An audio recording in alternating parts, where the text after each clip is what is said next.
Hi, everyone. Welcome to Teacher Stories. This is your host, Ken Federnick. And if you've listened to our podcast, you know most of our stories are about the extraordinary impact many teachers have on their students. Today's episode is another in a special series we're running on what schools can do to help save our democracy.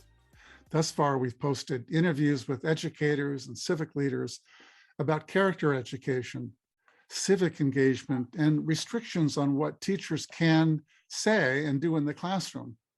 Today, I will be talking with my guests about an equally important topic, the dramatic rise of fake news and misinformation that students often encounter in the media, particularly on social media. Why is this topic relevant? Well, as one of our guests today, Wayne Journell, recently wrote in his book on this subject, Misinformation Masquerading as Fact affects the very foundation of our democratic process.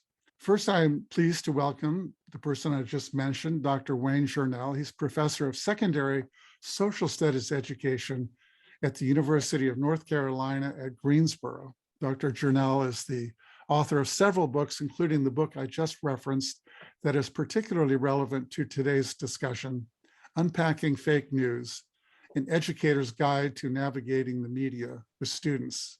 Hi, Wayne, welcome to Teacher Stories. Good to be here. Thanks for having me. Great. My next guest is Jennifer Hauver, an associate professor of education at Randolph-Macon College in Ashland, Virginia. Jennifer wrote one of the chapters in the book I just mentioned, edited by Dr. Journell. Her chapter is titled Two Truths and Fake News, Lessons for Young Learners. She also authored the book Young Children's Civic Mindedness. Welcome, Jen. Thanks for having me. And finally, I'm pleased to introduce Dr. Victor Rios. Victor is the MacArthur Foundation Endowed Chair in Sociology at the University of California at Santa Barbara. Victor is the author of several publications, including the book Human Targets, Schools, Police, and the Criminalization of Latino Youth. Victor also participated in a teacher story interview I did with him about a year ago about the high school teacher he had in Oakland, California, who saved his life. It has been one of our most popular episodes, which you can find on our website. Again, that's teacherstories.org and on most podcasting platforms. Hi, Victor. Glad to have you back on Teacher Stories. I can. Thank you for having me. Right. Well, let's begin talking about fake news. And Wayne, you wrote a book about it, and you invited other people like Jennifer Hauver to author chapters. Talk a little bit about what fake news is and what prompted you to write a book about it for educators. So I'll start with the second part first. It really came out of the 2016 election. I was one of those people who was relying on the polling data. I thought Hillary Clinton had it in the bag. And so when Donald Trump won, I was like many Americans who was kind of surprised at the outcome, not just because the polling data was obviously a little bit skewed, but also because, and this comes back to a term we're going to, I think, discuss a little bit later in the show, by directed motivation of that I really just didn't see how people bought into things that, at least from my perspective, that Trump was saying that were obviously things that couldn't be done, or they were just flat out falsehoods, right? We're going to build a wall and make Mexico pay for it. But people bought into those ideas, and and I, as the election was unfolding, I was thinking, I really just didn't see how that many a critical mass of people would buy into that. But then once it happened, it really made me think, like, wow, we've got to do something. And I knew I didn't have all the answers, but I know a lot of smart people out in the world of social studies education. So I had seen a lot of articles published here and published there, and so I wanted to kind of put all of these things together, and it just kind of came into a book. Like I said, Jen's got a chapter in there, but there's a lot of chapters by a lot of really good scholars in social studies education, civic education. So not to shameless self-promotion here, but if you haven't gotten the book, it's worth checking out and taking a look at it. But going back to the first part of the question of what is fake news, I think you mentioned that it's misinformation, and yes, from a technical standpoint, I guess that is true. And a lot of people think that Donald Trump invented the term fake news. He didn't. People had been saying it before he got on the scene. But what Donald Trump did is he kind of, in effect, weaponized the term. And by weaponizing the term, he kind of shifted the meaning a little bit. So I like to think about fake news as kind of a spectrum. On one side of the spectrum are things that are obviously false, and they're meant to be false. They're meant to be funny, kind of like The Onion.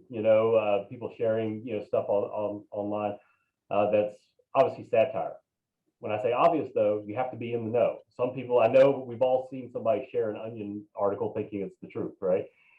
Things like The Daily Show, comedy, that's meant to be satire, even though it has bits of truth in it. But then as you start going down the spectrum, you get to like Donald Trump's version of fake news, which he's equating fake accuracy with bias. And, when he was, on the campaign trail, he was really using the term in a way to discredit the media anytime the media wrote anything bad about him. And so, in that sense, and he did it really well. I mean, whether you like Donald Trump or not, you have to admit that he did well in turning a large segment of the population against the mainstream media and just making them think that anything that they published was automatically inaccurate because it may or may not have been biased. And so when you blur that line between bias and accuracy, because, it's hard to have anything that's not biased. But just because something's biased does not mean it's inaccurate. And so,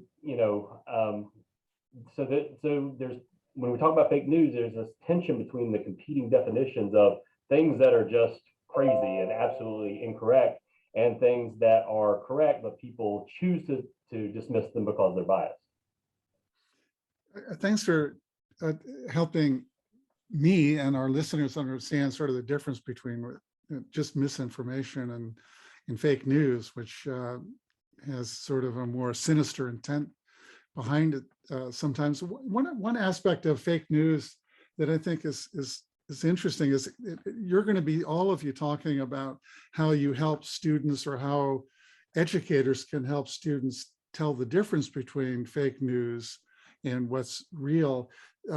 One of the things that Trump and others have done is to take something you have to believe they know to be true, but then they just call it fake. And I wonder if it's the case that you have students coming into class saying that something is fake when you suspect they probably know it's true. And there it's not so much of an intellectual or a cognitive or critical thinking issue. It's a moral question. Is it really okay? Is it justifiable, morally speaking, to promote an idea that you know not to be true, as some of our leaders have done, like the so-called big lie, that people have found it politically advantageous to do that.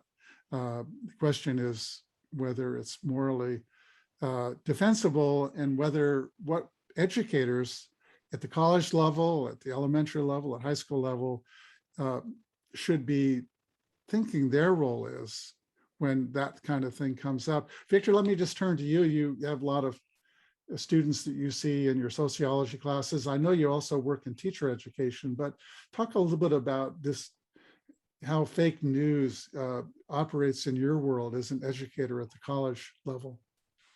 So I think three things need to happen. One is that we need to teach our students to be critical thinkers from K to 20, right? From when they're little, when they're in kindergarten. Hey, here's two options. Which one would you choose and why? And walk me through the process.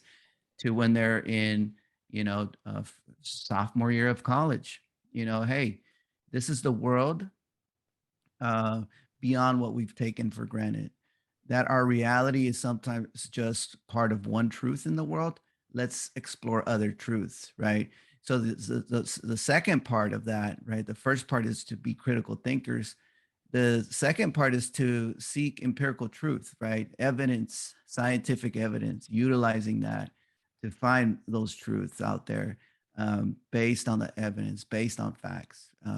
And so that's a process. You almost become a researcher in your own environment on a constant basis. Then the third piece is to be the moral conscience of our society, standing up for what's right based on the evidence. Okay, I see my fellow Americans being marginalized over here because they were born in the wrong zip code. I have all this evidence that shows how they've been marginalized. I'm a critical thinker now. Now I need to step outside of the box I was raised in and born in, if I happen to be someone that had the privilege of growing up middle class, and figuring out how do we provide them a proper education as well.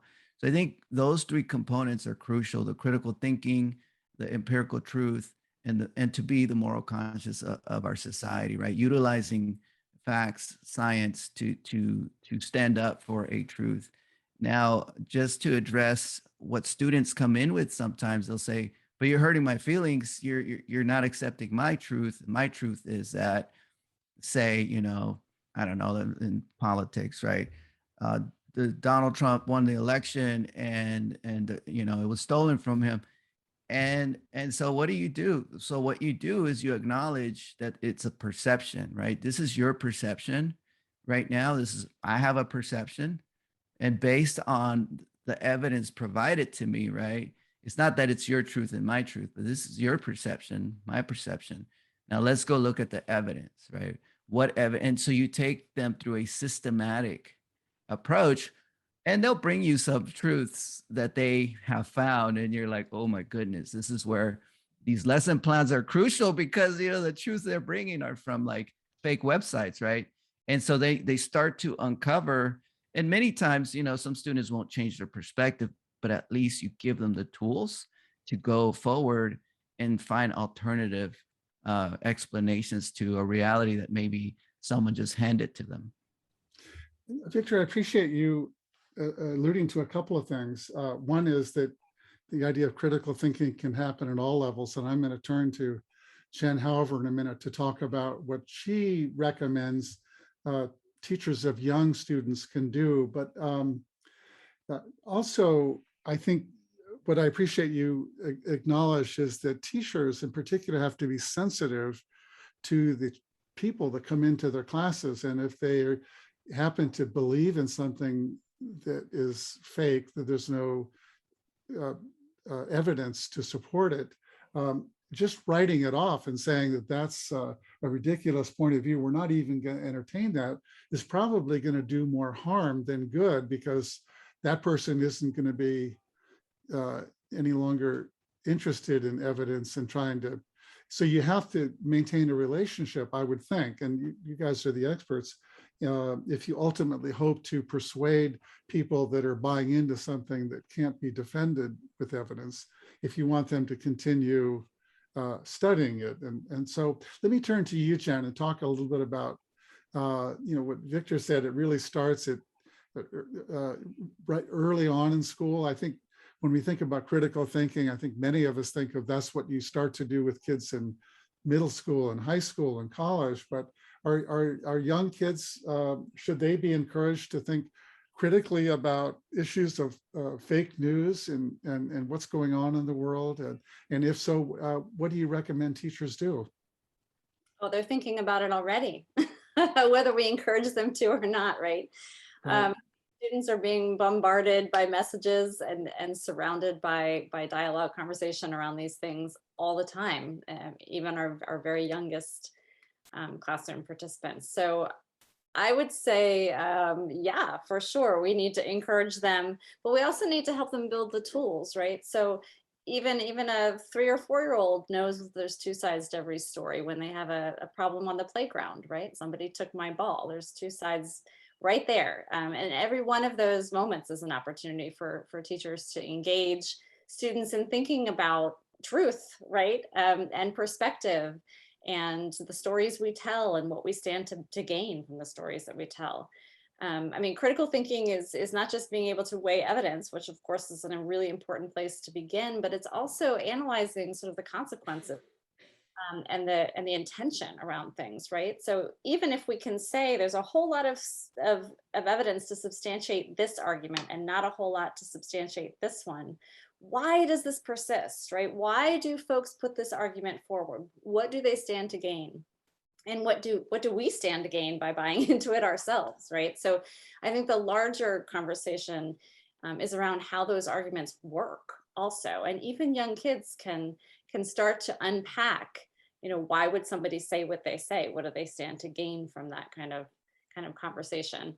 And I'm happy to talk about some of the specific lessons that are in the book. I would love for you to do that, because I really appreciated in the chapter you wrote in Wayne's book that you had some very specific recommendations, and maybe you could just share an example of a lesson that a elementary school teacher might use to help students figure out the difference between real news and fake news. Sure. Two of my favorites are less about just distinguishing real and fake and more about understanding sort of degrees. And I would say that, I've done both of these with even young learners. I think they get at what we want to do without sort of using really heavy, confusing language, right? So one is using a book called Duck Rabbit, or a book called The Important Book. These are picture books written for young children.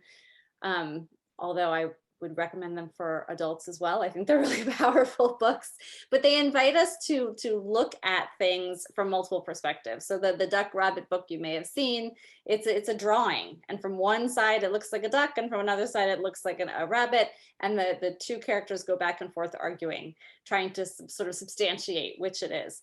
And in the end, it turns out it really could be either, right? It really depends on what you want to believe and sort of where you're standing when you're looking at something. So that's one way to open up conversation about perspective, and that it's not always true or false, right? But sometimes it is a matter of where we're standing when we take something in, and what our intentions are for trying to make sense of something. Another one that I think is really powerful has to do with data. And even with young kids, first or second grade, having them come in, giving them a sticky note saying, how did you get to school today? Put your sticky note up on the board. We've got, a car, we've got a bus, we've got walking, bicycle, all the different ways you might have gotten here, building this graph together, and then sitting back and talking about what can we say that would be accurate, true, based on the data that we have here, right? So there are things that we could say, like more people came to school today on the bus than by car, right? But we could also say most people got to school by walking. So is one of those statements more true than the other, more false? Are they both true? Are there things we could say that would kind of maybe give sort of a false impression, but would still kind of be true, right? And how would this data look tomorrow if somebody isn't here, or if 2 more people joined our class? Or if the weather was bad, right? So trying to understand even the context of how data is collected. So if I wanted to make an argument about health, right? I might argue that the kids who walked to school, that this many kids were healthy, and the kids who rode by bus or car were practicing, an unhealthy lifestyle. I could use that data to make arguments as well. So I think starting with something really close to kids' experience, and allowing them to sort of tell stories about what they see, and then pushing back on them and saying, is that true based on what's here on our board? How do we know, right? And so that allows us to talk about degrees of truth, because I think too often, right, it's not either all true or all false. And that's exactly the point. We need to be more comfortable in the gray. Yeah, I think that's really important. And it kind of goes back to the earlier question you asked about students coming into classes knowing information is completely false, right? I would actually push back against that a little bit and say that, I'm not so sure that the students are coming in. I get the premise of your earlier question, because there are definitely some people out there that are peddling false information that know it's false, right? The politicians, like you said, that are buying into the big lie, and the people on certain cable networks, and, things like that. But a lot of times the students are coming in just having consumed all of that, right? And so you kind of have to understand where they're coming from to a certain extent, because, if that's all they're hearing at their family dinner table, if that's all they're hearing anytime they turn on the news, now we can teach them better skills about, looking at this media and comparing, because like Jen was saying, a lot of times things that are written on line aren't necessarily 100% false, but they have the sin of omission, right? They don't tell the whole story. But unfortunately, a lot of people don't do that. The folks on this call here do this for a living, right? We are trained in this, but more importantly, we have accuracy motivation.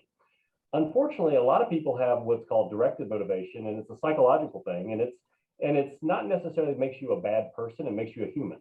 As a general rule, we like to think that we're right, most of the time, and we like to surround ourselves with people who will, tell us, that we're right. And, a perfect example is social media, and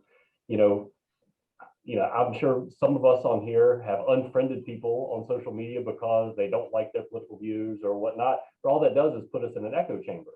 And the more that we're in an echo chamber, the more that it's harder for us to really understand when something's completely fake. So the students that come into our classes aren't necessarily knowingly peddling false information. And like Victor was saying, it's up to us to teach them the critical thinking skills to help them there. But I think, we need to go a little bit beyond that. Because, well, we need to teach them the skills because research shows they're really bad at it. One of the chapters in the book is written by the folks at Stanford History Education Group, and they've done a lot of work on this. And they found that from middle school students all the way up to college undergraduates, they are terrible at recognizing legitimate and versus fraudulent information online. But one of my criticisms of that work is that preassumes that people want to have accurate information. They want to find the accurate information online. And a lot of people just don't. They want to find the information that already aligns with their preconceived notions. And so I think as educators, we have to go beyond just teaching those critical media literacy strategies to also kind of look inward and look at our psychological perspectives on why do we want to believe the things that we believe. And again, I'm not sitting here saying that I'm holier than thou because we all do it. We're human. And I always use an example of this in my classes when I talk about this. I'm sure you remember the story of that student who got in the face of the indigenous protester in DC. I think his name was Nick Sandman. And that first video that came out was just a 5-minute clip. And I was actually at a conference when it was happening. I saw it on my phone and I just had this visceral reaction. So I reposted on social media and made this big claim about, people showing racism and all that sort of stuff. And then of course, the next day, a longer video came out that told, a bigger portion of the story that didn't make it so clear cut, right? And in fact, I think my understanding is that Nick Sandman got paid off pretty good by CNN for, kind of distorting the story out front and, doing stuff with his reputation. So, did I make a blunder on that one? Sure, we all do. But the reason I made the blunder is because that video I saw with my own eyes, even though I'm a trained, social scientist, I didn't wait to try to triangulate it and corroborate it. I just went with my instinct and my gut and my visceral feelings about it. And too often we do that in society without really thinking about it, and taking a step back. So I think we need to make sure that our students can kind of look inward. And one of the strategies that we write about in the book, I have a chapter in there with Chris Clark about memes, political memes. They're like the perfect example of directed motivation because they rarely give you much information. It's designed to make you feel something and elicit emotion. And all of our students are on social media. We encourage them to kind of test it out. Send out a meme and see what kind of likes it gets. Do positive memes get more likes than negative memes? Do they follow along an echo chamber? The more that they can kind of understand the psychological processes of this, to me, that's just as important, if not more, than teaching them, how to determine a good website versus a fake website. I just want to respond to this question about the possibility that students might be learning from their leaders that even when they know something not to be true, that you can still promote it. Because if you are doing a really good job, say in a history class or a civics class, of unpacking what really happened in the 2020 presidential election, and your students become convinced that there really isn't any evidence at all that the election was stolen, then they have to wonder, why is it that so many leaders, and perhaps leaders that they like, continue to promote it? Oh, I guess the reason is that they're finding it politically advantageous and they're justifying and morally justifying basically lying. And so what is the lesson to a student who encounters that. Here's a person I admire, and they're promoting a lie. I've been told it's not a good idea to lie, but maybe it is okay. So that's what concerns me, is these other lessons are being taught or learned, through the media. And this ethical thing is something that just concerns me. Victor, I want to go back to something you mentioned a little earlier. There are some new laws that have been passed in states like Texas and Tennessee.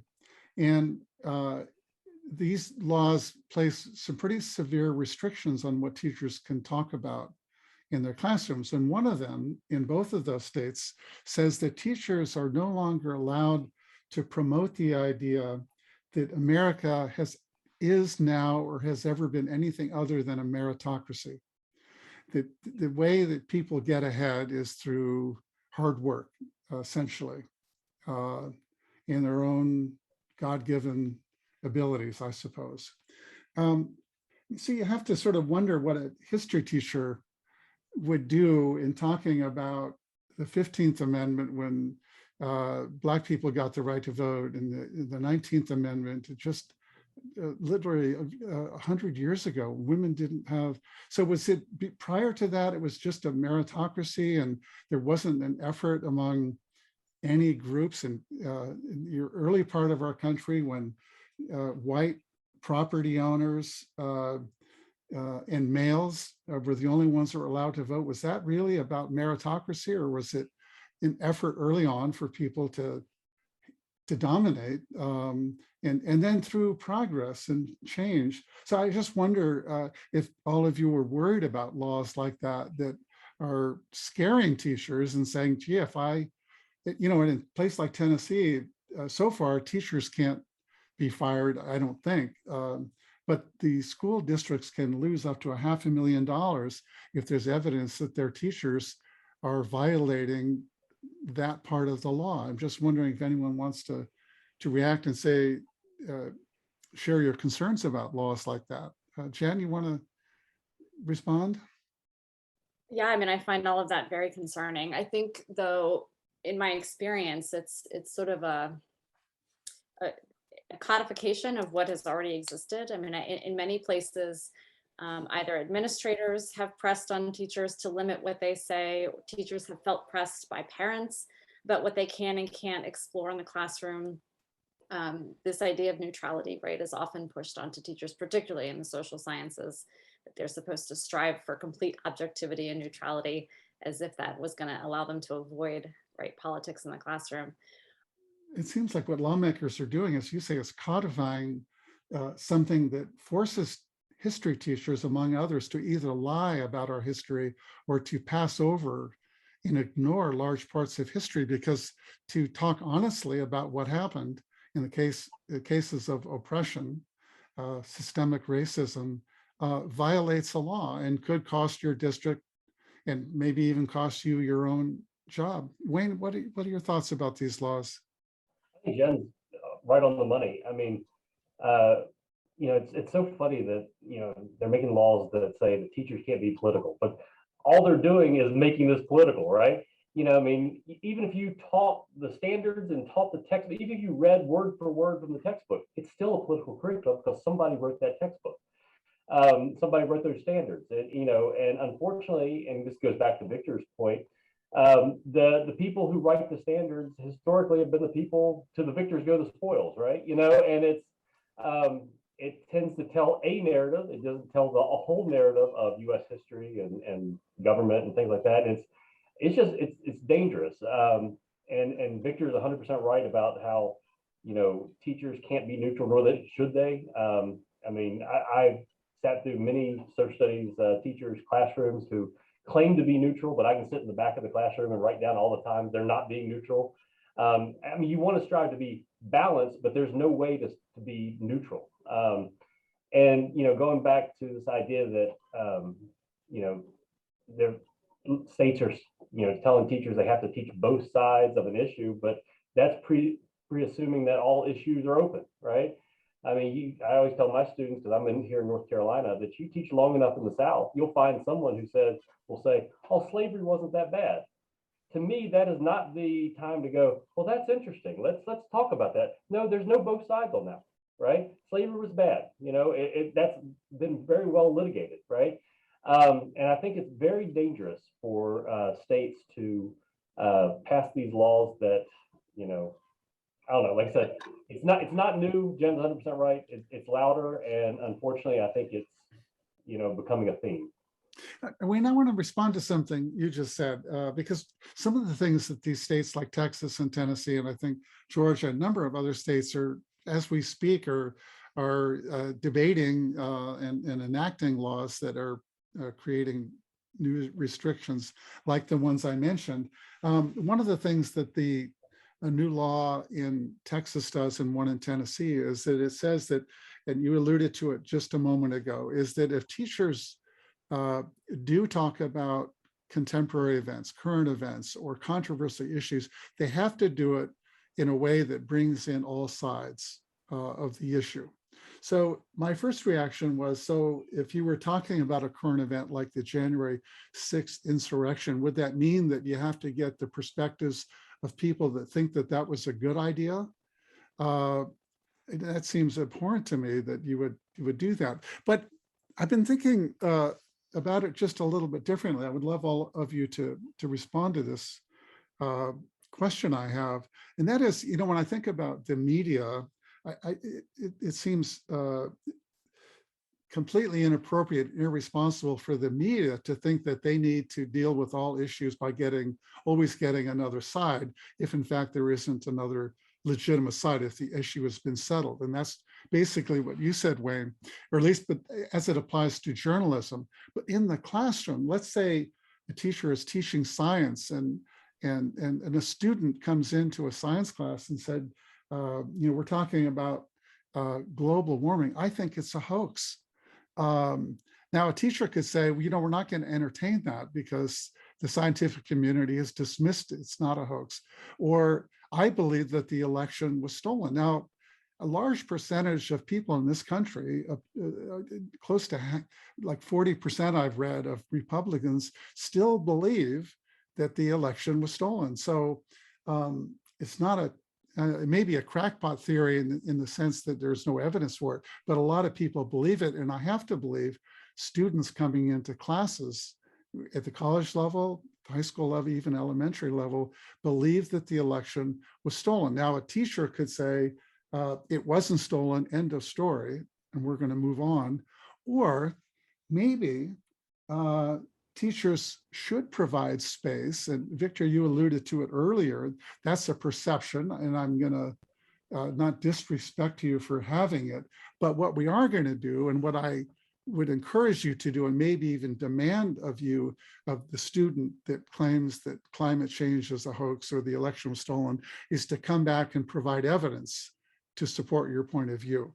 So I'm just wondering if maybe these laws that require that issues get some treatment from all sides or both sides, maybe is actually a really good idea in a classroom setting. Jen, I just want to ask you, is there, maybe not so much in journalism, but in teaching and in the classroom, is there a place for those kinds of conversations? There has to be. There has to be. I think that the greatest responsibility, particularly of civic educators, is to model how we engage in civil discourse with people who don't agree with us, right? And if we shut it down, if we don't let it in out of our own fear or out of anticipation that there's going to be conflict in the classroom and students might have their feelings hurt, that kind of thing, we deny them an opportunity to practice one of the really essential skills of living in a democracy. You asked earlier, what are some of these intentional lessons that are, or unintentional lessons that are taught, right, through fake news and sort of the polarization that we're living in? And I think one of the really dangerous unintentional lessons that we teach is that voices don't matter, some experiences don't matter, some are worth casting aside, not even engaging, not even putting on the table.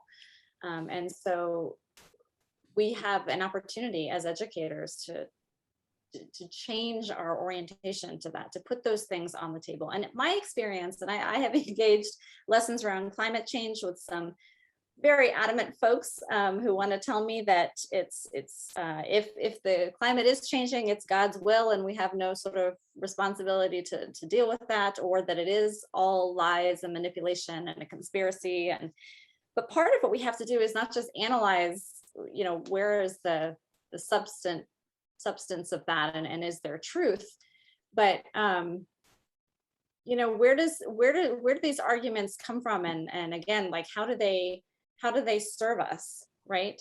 I think that putting these things on the table right from the get-go allows us to try to understand people's perspectives, where they're coming from, and try to bridge, try to understand one another. I have often found that when you actually dig in, you don't disagree as much as you think you do. And a lot of times, even in these really conflicted dialogues around climate change, I've had students say, well, I don't disagree that the earth is getting warmer.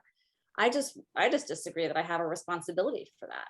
So, well, let's talk about that, right? Let's try to get past this initial, you're right, I'm wrong, I'm not going to listen to you, and engage this. And let's try to get at some piece of it that we can actually unpack together. Because how will society ever be served if we just run to our respective corners, sort of la la la, I can't hear you. And that's not, we can't go forward that way. So yes, it belongs in the classroom.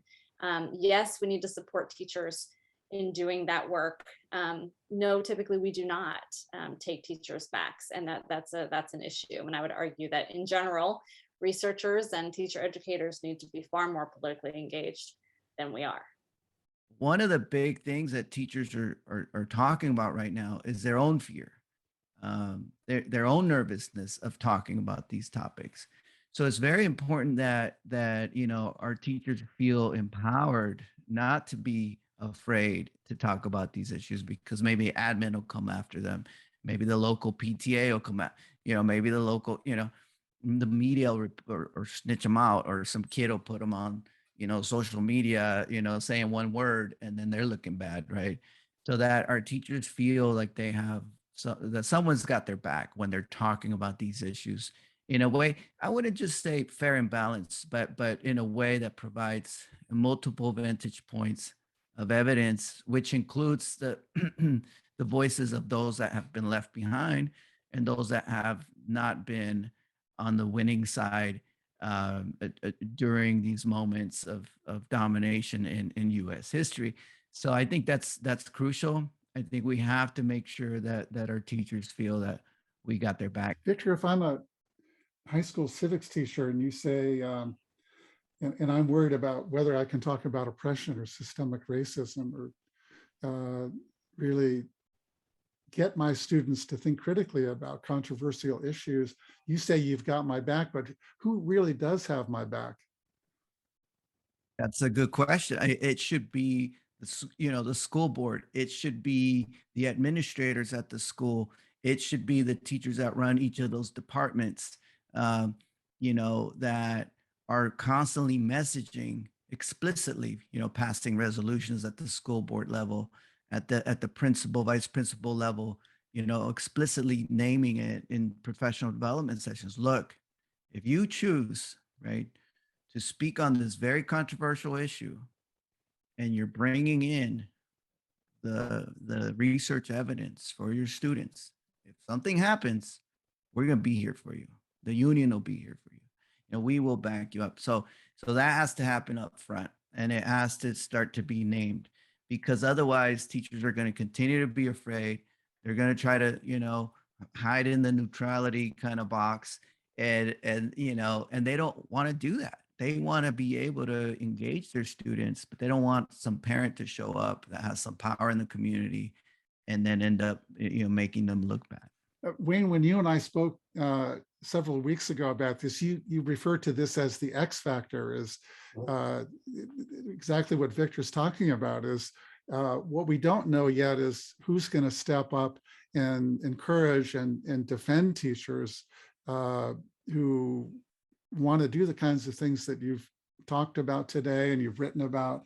And I just have to put in a bit of a plug for one of our next podcast episodes that are coming out, and Jen Hauver is going to be part of it. But we'll be speaking with a principal in Fremont, California, and a history teacher speaks very honestly and accurately about history.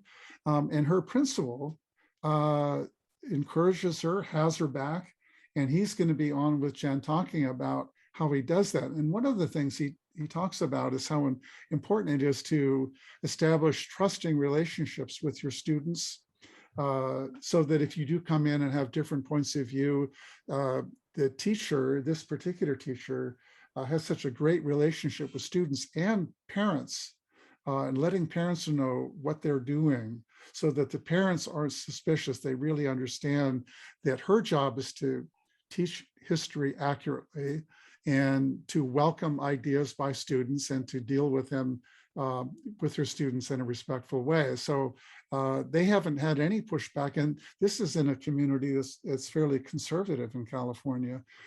So it'll be interesting to hear about that X factor and that principal who does exactly what you were saying, Victor, which is to have the back of a history teacher that's really doing her job. Well, with that, I really want to thank all of you for being part of this episode.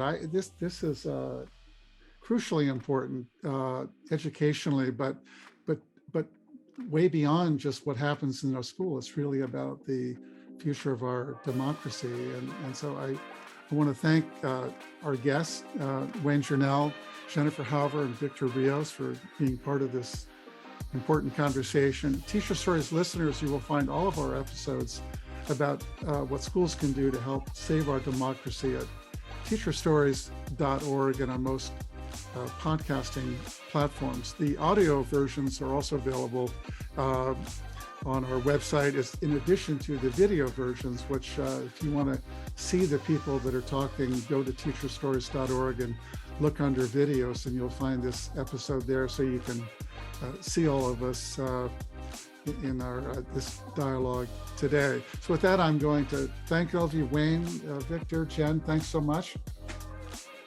You can. And Teacher Story listeners, thanks for tuning in. Take care, everyone. Bye-bye.